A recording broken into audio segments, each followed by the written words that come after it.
What's up guys, welcome back to another video. So this video will be about the last decade of nerfing in Singapore from head's perspective.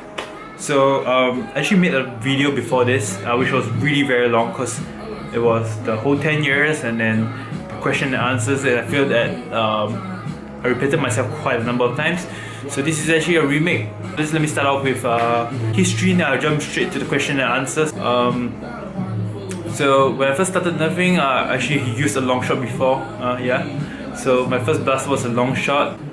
For myself personally, I don't like to look like everyone else. So my first war, I brought my long shot, which is modified with air restrictor removal and upgraded spring. By the time we do have shotgun grip, so I could replace that shotgun grip area that you guys are aware of. They integrated hyper fire from the dark tech line, so they call it a decimator, and it looks something like that.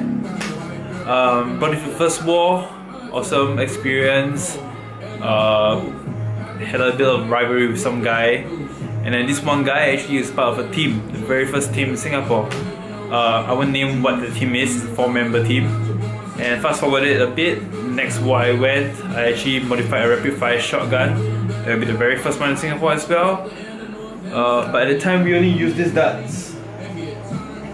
So that was when Stefan's was banned in all wars in Singapore. So what we had to do is we could either use the stock streamline, which is the orange ones that are much worse than the current streamlines, or we could use this, which is made of this. It's the old school sucker dart with the very fat head. What we do is we trim around it and we cut off the tip, and it looks like this. And then we had to e-tape a couple around so that it fits into the barrels. It serves as marking your darts, at the same time thick enough for you to sit in the barrel. It's hassle. Fast forward a little bit more, I went to this war, and just nice I met the 4-guy team. It was me, 1 versus 4 of them, and I took the whole team out, which was one of the best experience ever. One of the memories I will never forget. And then there was a rivalry between me and the 4 members. And moving a little bit more forward, I started playing with Zekachik, which was a very good friend of mine, buddy in Nerf as well, and a random guy called Misfits, who's a really cool dude. Shout out to you, man. We formed a team called UNOE. To this day, I have no idea what it means. UNOE, so the picture will be here. It's a team that's formed just for competition, held by Black Tactical, BT, back in the days when they were at Bedok. And look, we won the competition. And then moving on a little bit more forward, this is when I met Artani, aka Noob. No, just kidding, he's Artani. Funny story, I was gonna buy something from him, and then I was asking why he didn't want a war, etc. Shooting high power blasters with streamlines is ridiculous, so he doesn't want to play. So I was like, hey, you know what? Why don't we just host a Stefan war? Fuck everybody and their rules. And we did that. And the first war was called Carnage, held in Harmony Park, and amazing turnout. 6-person. It's me, Atani, Zeka, and 3 other random dudes. But it was a blast, man. Like, for the first time in a long time, shooting Nerf blaster actually is accurate-ish. Well, I mean, we use glue domes, full non-hollow foam like a rod, the old school method with the 3/0 fishing weights and the glue dome and etc. And it was perfect. And then a few carnages later, Stefan's were legal because everybody loved the way the game is played. Evolving from there, it's many ups and downs in 10 years. Everybody was still using long shots, but at the time long shots were ridiculously useless. I used a rapid fire shotgun, people started using rapid fire shotgun. Zeka made his own brass breech long shot, the very first one, exactly the way Angel did it. So people started doing that as well. Make Stefan magazines out of 6-dart clips when it was the only clips available. Like, not like now you can buy Stefan clips or Stefan Max or whatsoever. Shout out to Katana, man, best Max ever. But I mean, Nerf has been evolving past 10 years. Atani uses 3K. There's this period of time where everyone used a 3K. Everyone used a 3K. So we tried moving out of it. I used the first plus bow in Singapore. First Mac shot. We started, between the three of us, we just started a lot of things. I used the first war-worthy crossbow, made it into a Guru Mark III, following Captain Slug. Okay, so now back to modern days. I'll go for the questions and answers. Yeah. So I've asked a couple of you guys some questions, or if you guys have any questions for me. So it's easier for me to talk about the past this way, and then this is what you guys come up with. So the first question is actually by CG. As you guys all know him. If you all don't already know, he is my teammate. So his first question is, how big is your fan club? The answer is, it's never gonna be as big as yours. Yo, CG is, you know what? Everybody knows CG. Next one is by DT, which is not really a question. It's like a hard-eyed face. And then we have Izzat, man. What are your thoughts regarding the evolution of nerf internals? Example, Retaliator and Longshot. And don't forget, shout out to you guys, man. GBI, right? Awesome bunch of people, fun to play with. We just like it. Fast pace, a lot of adrenaline. So shout out to you guys, man. My thoughts regarding the evolution of nerf internals. It's a good or bad thing. I think there's a few questions that are along these lines, so I'll address this later on. Preferred blasters homemade or modded nerf or reshells from other companies, from Harrods. I love homemades, man. Like, I've always loved homemades and how innovative it has been. One of the most unique homemade I really like is the double rainbow. Another one would be, of course, the plus bow, right? It's the first mass-produced homemade. Then there's the hybrids, the snap bows, rainbow, double rainbows, etc. Everything grew from there.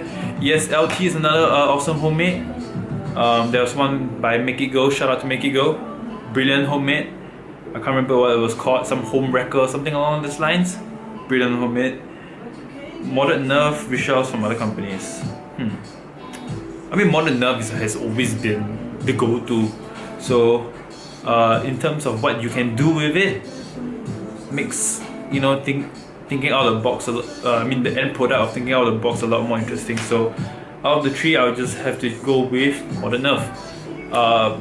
But reshells from other companies, it's like saying basically similar looking blasters that is actually a little bit more stronger or better in terms of compatibility. Those companies out there, they are doing all this, man. Shout out to you guys as well. Kudos. It is actually making nerf or the hobby itself a lot more accessible to new players. So it's always a good thing. Okay, so next question will be from CG again. How are the players now compared to last time? Well, there are a lot more players now. That's a good thing. A lot of diversity of players, then I guess it's a neutral thing. Competitiveness and a lot of rivalries can be a bad thing, can be a good thing. Well, last time when we used to nerf, it was more like a family, not really family, but more like everybody knows each other and everyone you see the same faces. So you play with the same people, but it's more of like a gathering kind of thing. Now it's a little bit more competitive. There's still friendly people. I'm really friendly, sort of. But there are people that actually, there's a lot more people that actually try to spoil the hobby. I won't go into that in this video, but well, that's always the good and bad of everything. Next question is by Will McLaughlin. Did I pronounce your name correctly? I'll just call you Will. So Will, do you see kits both cosmetic and functional as being detrimental to the creative origins of the hobby? Not gonna lie, I used to think that it's killing the hobby a bit. But after coming back to play a proper comeback to play, and I realized that these kits and dropping kits and cosmetic stuff that is easily accessible by paying allows the general playing field to be quite balanced. You can pick up long shot and all the kits, or I don't know, like a retaliator and all the kits, and then you can just go to a war. It's easy to mod, easy to get put together, and then you can sort of play with it. It's not like last time where if you can't mod, yeah, you just don't really get to have the same amount of fun. Alright. WS Lim. This is quite a long question. Okay, 10 years, nothing better to do, so lame. No, I know what you mean. I guess it's just a shout out to my last video, right? What's your favorite game mode? My favorite game mode will always be Wingman. Best, most fun game mode I've ever played. Especially the Wingman that's Royal Rumble style that I used to always host at Carnage Wars. Love the kind of game style. It's basically you and a teammate, just two of you guys, and then versus everyone else in a last man standing kind of scenario. But the Royal Rumble style is like every 10 seconds a team goes in and you just run around the map, and then you can either hide it out or you can just go on a killing spree. Nerf SG as a whole has gotten quite far ahead, given that we have more restriction than other hobbies. What do you think is next? We do have a lot of restrictions though, but these restrictions actually are in play because of experience, and I guess it's a necessity to keep the sport alive, to keep the hobby alive. But right now we are actually moving into a more competitive, more spotlight scenario, so I guess it's going in a good direction. So, and your next question would be: some feel that kits and other store-bought product services, example Hydro Dip, are shortcut. As the owner of the freakingly awesome Got Money Cannot Buy RFDG, what do you think? Okay, anyway, thanks for it. But I think it's similar to the other questions about store-bought and dropping kits and etc. Good and bad, like I mentioned before. But in terms of Hydro Dip is a good thing. I would do a Hydro Dip, but only if I can, as a graphic designer, I can use my own graphics to print it on. I wanted a high quality print or dip on my blasters, but unfortunately you can't really customize to that level as of now, so I paint my own blasters. And your last question would be: should Shaq or marry Mintu, Alex, and CG? This is a no-brainer. I'll marry Alex, man. Have you seen the car he drives in his house? Man, I have to say Shaq, my speedster, Mintu, because I'll definitely shoot CG. Okay, so we're going to the next question by Elvis. Okay, Elvis is another teammate. So if you don't know who Elvis is, yep, here it is. His question is: how long shots has been in the meta for the longest time in Singapore compared to overseas hobbyists who use fly wheels more? I think we know that there are a lot of flywheel users overseas, but those are the more famous, like YouTubers, and I don't sort of like the face of Nerf. But I know there are a lot more people who use homemades. Shout out to the guys at APOC, shout out to the guys at NIC, the old school Nerfers. One of them would be Nick Nari, who's I think still playing. Innovative stuff, by the way, shout out to you.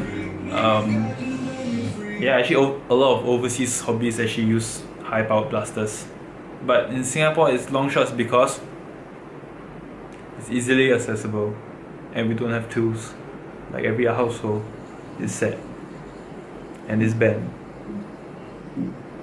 Okay, anyway, next question. Another one of my teammates, Mintu, Speedster.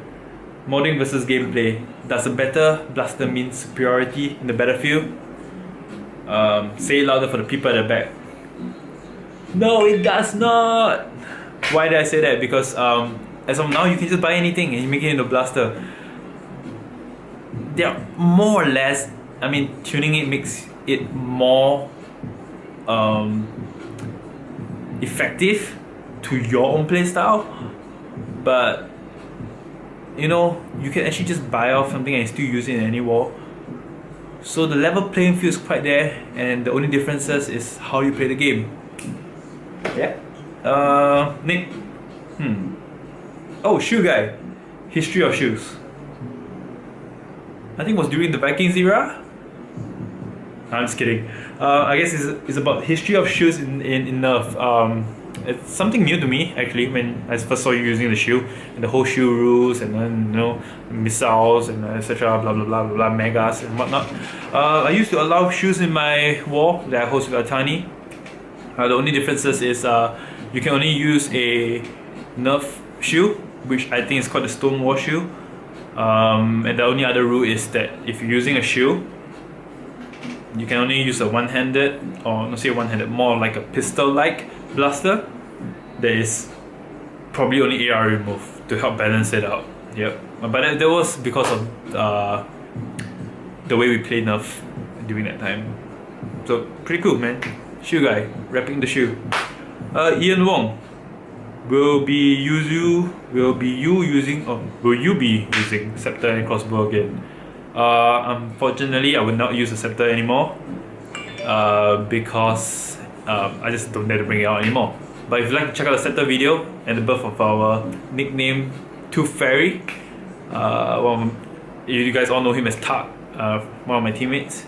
Check out this video for Tooth Fairy that I have. Crossbow? Maybe not, most likely not actually. It's a display piece now, so yeah. Your next question would be Caliban, Longshot, Crossbow, and Doomsayer. Choose only one. This is tough, man. By Crossbow, I think you meant my Guru. Doomsayer, I just call it the RFDG. Choose only one. Man, I love all my blasters. Caliban. Oh my goodness. Okay, I will not choose my long shot because it's so easily replaceable. Although it's the only blaster I'm using for wars now. The Caliban is just so personal, man. Like, it's one of the first prototypes. The crossbow is kind of like something that nobody else has besides the original Mark III, but my Guru itself is a little bit more different with the chopper clip, and this is something that it's one of the homemades I made myself, so with full homemade internals, polycarb and everything, and all the spacers, everything by polycarb. And it was how many years ago? It's probably the only one of its kind, so that's another tough one to let go. I'm gonna have to say the Doomsayer, my Rapid-Fire Dart gun, because of the amount of history I have with it. It's a decade of Nerfing and 9 years of the same blaster as my primary, so it's gotta be my Doomsayer. I've tagged probably 1 million people with it. Oh, now question, and it's by Alex Lee. If you didn't know, Alex Lee is another one of my teammates. I call him Alex Savage Lee. So his question is, what are your thoughts on haters that considers this hobby to be lame? Example, it's for kids, you know, guys get alive, etc. My thoughts. How have these groups of individuals evolved over the span of 10 years? They never evolved, man. Okay, so Ben Chia. Oh, Ben Benedict Chia and I go way back to when I was still playing a long time ago. His question is thoughts about dropping kits. I guess I've already answered that. It is really the correct term. Is it really the correct term to use modding? People claim they know how to modify blasters, but they are actually tuning kits. I used to think that it's not modifying, because you know the way we are modifying stuff last time and is to now, it's a lot different. We used to have a lot more creative combining of blasters, new ideas all at the single time. Everybody's different, using innovative methods to do stuff. But now that the hobby is becoming more of a sport, so I mean, I guess you can call it modding because you're essentially modifying something that is original to make it better. So it's considered modding. Pros and cons of modding today compared to a decade ago. Pros, it's easy to mod now. Cons, you're not as creative. That's about it. I guess the real difference is back then when you mod, you made something unique in terms of your play style to maximize that. Now it's the same thing, tuning it to your play style to maximize that. Right? I guess that's the difference. And now it's all using the same thing. And last time was different blasters to sort of suit your personality kind of stuff. You get the idea. Next one's from Cat, Alex, known as Zaroko. Tell us the legend of your I'm not gonna answer this, man. Next question is by Yisheng Wilson, right? From Warhawks. Shout out to you guys. How Nerfing for the past 10 years has changed you as a person, both positive and negative, if any. To answer your first question, I was an asshole back then. I'm still an asshole right now, but a lot less. Yeah, I used to be really cocky. I used to be rude to everybody, sort of like bully everyone and whatnot, and just do things the way I want to. But if I didn't, then there wouldn't be any more. There wouldn't be any Stefan Wars, and then Nerf in Singapore will not evolve in this way, sort of, and nobody will start using homemades, so it might not even happen anymore. So kudos to being an asshole. Now I'm a lot more nicer. If you met me now, I would like to think so. I am right. Okay, so how do you think the Nerf scene will evolve in the next 10 years? It's a lot more competitive now compared to last time. We have a lot more players now, a lot more teams now, especially in the last few months. Everybody's a little bit more,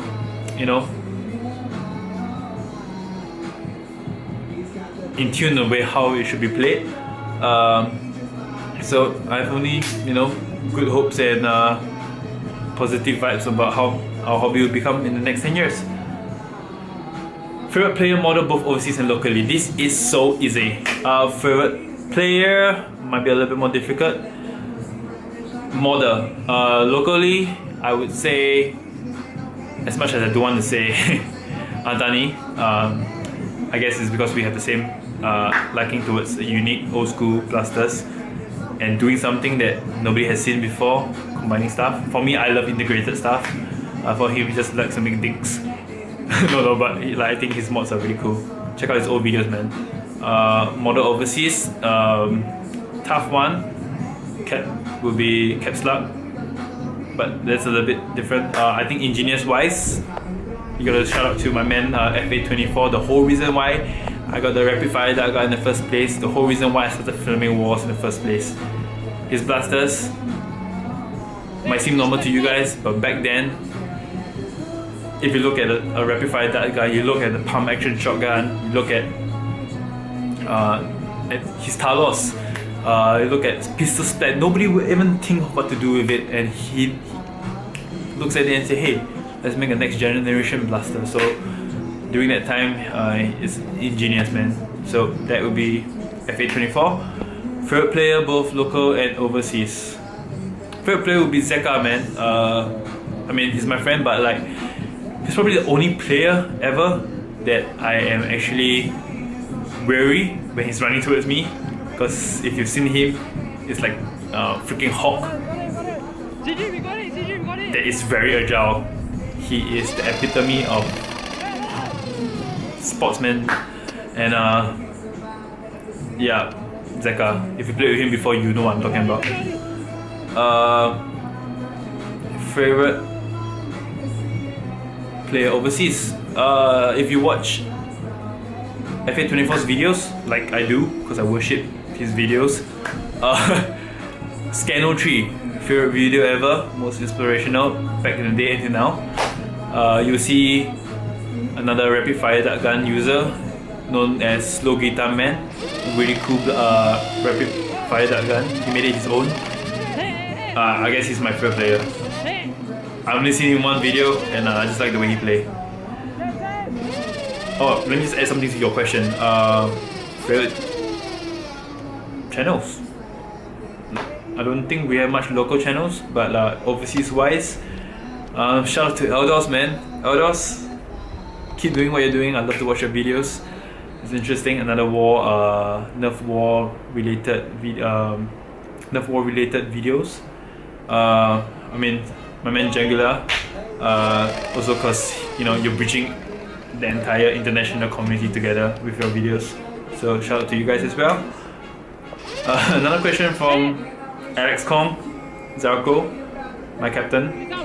Why does this hobby attract so many weird and fucked up people? Weird and fucked up people attracts weird and fucked up people. I'm weird, fucked up. But I get what you mean, man. It's everywhere. You can't avoid it. Yeah, I'm pretty weird and fucked up as well, so I guess that's normal. Is that the last question? Oh no, we have 2 more questions. Ziwei, oh, Warhawks, shout out to you. Do video types of Nerfers in Singapore content. Very funny one, that's how YouTuber gets famous. That's not really a question, man. But I get it, I might do it. Not really, but might, I don't know. Who knows? Hey yo, last question, guess who? Julian Tan, aka Atani. How big or small is your penis?